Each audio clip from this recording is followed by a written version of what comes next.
ជំរាបសួរនាងខ្ញុំឈ្មោះអាលីសានាងខ្ញុំជាម្ដាយរបស់កូនសិស្សឈ្មោះម៉ាយ៉ាដែលបច្ចុប្បន្នគាត់សិក្សានៅ level pre-K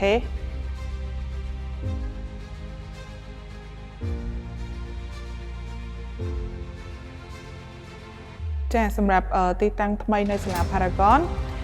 គឺខ្ញុំពេញចិត្តខ្លាំងមែនទែនដោយសារតែទី1គឺសាលាមានទីធ្លាធំទូលាយហើយធម្មជាតិក៏ល្អពោពេញទៅដោយដើមឈើព័ទ្ធជុំវិញល្អមែនទែនហើយទី3ទៀតគឺសាលាមានបំពាក់ទៅដោយឧបករណ៍ប្រើប្រាស់ទំនើបសម្រាប់សិស្សសានុសិស្សសិក្សា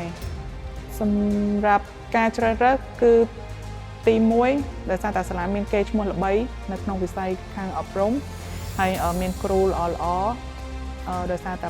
ខ្ញុំបានដាក់កូនសិក្សាឆ្នាំនេះចូលឆ្នាំទី3ហើយនៅសាលាគាត់improve ច្រើនមែនតើតាំងពីការសិក្សាអាកប្បកិរិយាអត្តចរិតគឺគាត់ល្អរីកចម្រើនច្រើនការផ្លាស់ប្ដូរទីតាំងថ្មីនេះខ្ញុំគិតថានឹងជួយគាត់បានច្រើនជាងមុនដោយសារតែសូម្បីតែគាត់សប្បាយចិត្តនៅក្នុងការផ្លាស់ប្ដូរមកទីតាំងថ្មីដែរគាត់ថាសាលាធំទូលាយស្អាតហើយមានសួន playground នៅខាងក្រោយហ្នឹងក៏ធំទូលាយហើយគាត់សប្បាយចិត្តនៅក្នុងការផ្លាស់ប្ដូរ